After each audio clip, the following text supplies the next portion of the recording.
5 seconds. Start.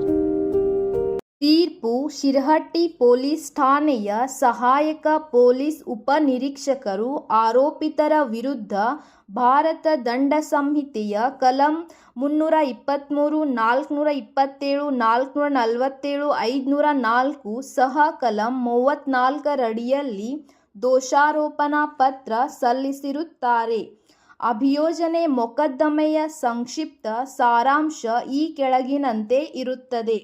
ದಿನಾಂಕ 14/6/2018 ಮಧ್ಯಾಹ್ನ 12 ಗಂಟೆ ಸುಮಾರಿಗೆ ಶಿರಹಟ್ಟಿ ಪೊಲೀಸ್ ಠಾಣೆಯ ಹದ್ದಿಯ ವ್ಯಾಪ್ತಿಯಲ್ಲಿ ಬರುವ ಮಾಗಡಿ ಗ್ರಾಮದ ಚಾಸಾ 1 ಫಿರ್ಯಾದಿದಾರನ ಕಬ್ಜಾ ವಹಿವಾಟಿನಲ್ಲಿರುವ ಜಮೀನಿನ ರಿಜಿಸ್ಟರ್ ಸಂಖ್ಯೆ ನಂಬರ್ 8/1ರಲ್ಲಿ ಆರೋಪಿತರು ಅಕ್ರಮ ಪ್ರವೇಶ ಮಾಡಿ ಜಮೀನಿನಲ್ಲಿದ್ದ ಬೆಳೆದಿದ್ದ ಮುಳುಗಾಯಿ ಗಿಡಗಳನ್ನು ಕಿತ್ತು ನುಕ್ಸಾನು ಮಾಡುತ್ತಿದ್ದಾಗ ಅವರನ್ನು ಕೇಳಲು ಚಾಸಾ 1 ಫಿರ್ಯಾದಿದಾರ ಮತ್ತು ಚಾಸಾ 4ರವರು ಕೇಳಲು ಹೋದಾಗ ಆರೋಪಿತರು ಅವಾಚ್ಯವಾಗಿ ಬೈದು, "ಈ ಹೊಲ ನಮ್ಮದು, ನಾವು ಸಾಗುವಳಿ ಮಾಡುವುದು" ಅಂತ ಚಾಸಾ 1 ಫಿರ್ಯಾದಿದಾರರನ್ನು ನೆಲಕ್ಕೆ ಕೆಡವಿ 2 ಮತ್ತು 3ನೇ ಆರೋಪಿತರು ಕಾಲಿನಿಂದ ಎದೆಗೆ ಮತ್ತು ಇನ್ನಿತರ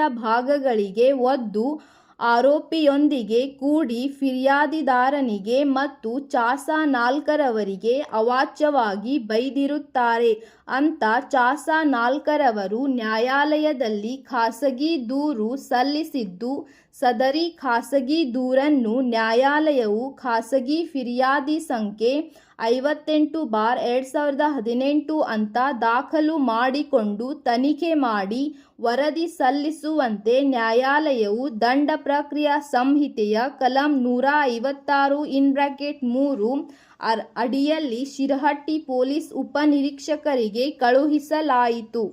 ಸದರಿ ಖಾಸಗಿ ದೂರನ್ನು ಶಿರಹಟ್ಟಿ ಪೊಲೀಸರು ಪರಿಶೀಲಿಸಿ ತಮ್ಮ ಠಾಣಾ ಗುನ್ಹಾ ಸಂಖ್ಯೆ 203/2018 ಅಡಿಯಲ್ಲಿ ಪ್ರಕರಣ ದಾಖಲಿಸಿಕೊಂಡು ಪ್ರಥಮ ವರ್ತಮಾನ ವರದಿಯನ್ನು ನ್ಯಾಯಾಲಯಕ್ಕೆ ಸಲ್ಲಿಸಿ ತನಿಖಾಧಿಕಾರಿಗಳು ತನಿಖೆಯನ್ನು ಮಾಡಿ ತನಿಖೆಯ ಸಮಯದಲ್ಲಿ ಆರೋಪಿತರು ಅಪರಾಧ ಮಾಡಿದ ಬಗ್ಗೆ ಸಾಕ್ಷ್ಯಾಧಾರಗಳು ಕಂಡು ಬಂದಿದ್ದರಿಂದ ತನಿಖಾಧಿಕಾರಿಗಳು ಆರೋಪಿತರ ವಿರುದ್ಧ ನ್ಯಾಯಾಲಯಕ್ಕೆ ದೋಷಾರೋಪಣೆ ಪಟ್ಟಿಯನ್ನು ಸಲ್ಲಿಸಿರುತ್ತಾರೆ.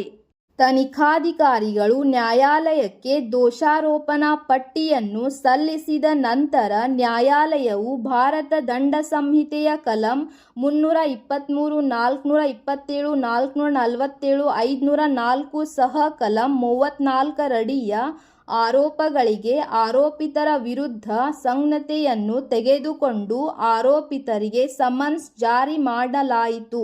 ಸಮನ್ಸ್ ಜಾರಿಯಾದ ನಂತರ ಆರೋಪಿತರು ನ್ಯಾಯಾಲಯದ ಮುಂದೆ ಹಾಜರಾಗಿದ್ದು, ಆರೋಪಿತರು ಪ್ರಕರಣದ ಸಮಯದಲ್ಲಿ ಜಾಮೀನು ಪಡೆದುಕೊಂಡು ಬಿಡುಗಡೆಯಾಗಿರುತ್ತಾರೆ. ನಂತರ ದಂಡ ಪ್ರಕ್ರಿಯಾ ಸಂಹಿತೆಯ ಕಲಂ 207ರಂತೆ ಆರೋಪಿತರಿಗೆ ದೋಷಾರೋಪಣಾ ಪಟ್ಟಿ ನಕಲನ್ನು ಜಾರಿಗೊಳಿಸಿದೆ.